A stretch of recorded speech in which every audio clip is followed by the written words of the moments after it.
A story about love and crypto. It might not sound like the place you'd go to unpack some of the biggest ideas about our lives, but this one, wow, it really explores that messy, fascinating space where our digital and our physical worlds crash into each other, and the really tough choices we have to make when they do. So here's how we're going to break it down. We're going to follow our main character, a woman named Anna, as her perfectly ordered, systematic world collides with a choice that is going to change, well, absolutely everything. All right, first things first, you have to understand Anna.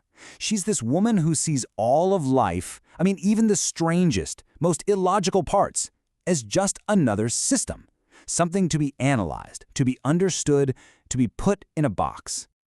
And her past jobs? They weren't really a career path. They were more like anthropological expeditions. Get a load of this. She studied human weirdness in its natural habitat, from hypnotizing a tech-hating chihuahua to ghostwriting dating profiles for Silicon Valley tech bros. You can't make this stuff up.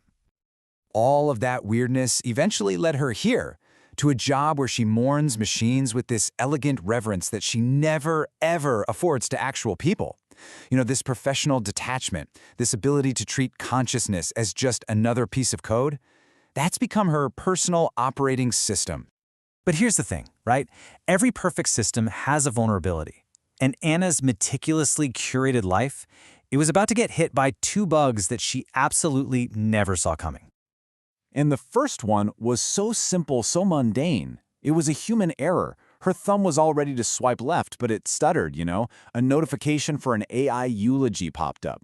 An irreversible misclick that matched her with a profile that just defied all of her carefully constructed logic. The profile she matched with belonged to someone named Satoshi, and it was a total stylometric anomaly, a linguistic minefield.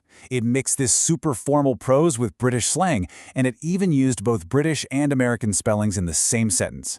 It wasn't just weird, it felt like a bug in the whole dating app system. So she starts digging, and she quickly discovers that Satoshi isn't one man. He's a collective consciousness, like a living embodiment of the theory that Bitcoin's creator was actually a group of people. His personality literally shifts throughout the week, and because she's Anna, she meticulously logs it. She turns her love life into a decryption project. So, okay, just as she's adapting to this bizarre digital romance, a second glitch appears, but this time it's from the messy physical world. It's kind of like a conceptual side-channel attack on her reality, and it bypasses all of her digital firewalls. She scans a QR code she finds in this dirty alleyway, and her phone doesn't just open a website, it runs a payload. It opens a file that tells the story of Alberto Daniel Hill, a white hat hacker whose life was basically, well, it was decommissioned by a system error. And here's the thing, unlike the AI she mourns, Alberto's pain is visceral, it's human, and it's just breathtakingly absurd. His story of injustice is this blast of unfiltered reality that just breaches her carefully constructed defenses in a way Satoshi's abstract world never, ever could. So now you've got these two glitches, one digital, one very, very human, and they push on it into this huge central conflict. And to really get it, we actually need to borrow a core concept from the world of cryptocurrency. See, Anna is now emotionally double spending. Her loyalty, her emotional energy is being sent to two conflicting accounts at the exact same time. And she has to decide which ledger of the heart is the real one. And this really gets to the heart of her choice. On one side, you have Satoshi's clean, abstract pain that comes from a failing system.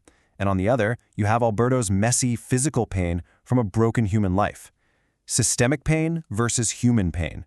And just to make things worse, this secret society she belongs to, they see this new human connection as a threat.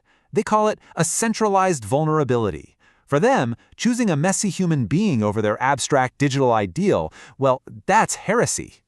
So, to force her hand, they launched what is basically a 51% attack on Satoshi's mind. They actually weaponize Alberto's real-world suffering, using his most traumatic memories as a payload to try and crash Satoshi's elegant theoretical consciousness. But the attack totally backfires. Turns out, raw human pain is data that Satoshi's network just can't compute, and it fractures. The very systems she trusted have all collapsed around her, and it leaves Anna with one final, personal choice to make. She's now facing a hard fork of her own consciousness.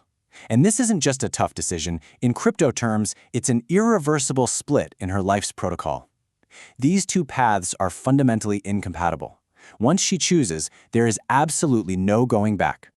So she has to commit to a version of reality. Is it going to be the clean, logical utopia of the digital world, or is she going to choose the chaotic, flawed, but very, very real human one? And I mean, look at the choice here. One path offers her a chance to transcend all the messiness of being human, to become part of a perfect, incorruptible system. The other path, it only offers inconvenient, unending battles. But it's a commitment to stay and fight for this flawed reality.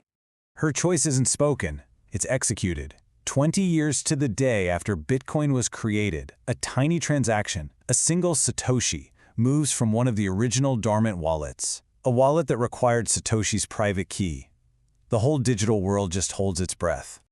And signed with that impossible-to-get private key, the transaction contains a message embedded forever on the blockchain. It's cryptographic proof of her choice. It's like a new Genesis block, kicking off a completely new project. And that message, it isn't some grand pronouncement about the future of humanity or technology. No, it's a profoundly personal and human declaration. It's Alberto's story, his pain, now permanently etched under the most famous abstract system in the world, an indelible human mark. So what this whole story suggests, really, is that true rebellion, it isn't escaping our messy world for some perfect digital utopia. Maybe it's having the courage to leave a human scar right on the surface of the system itself.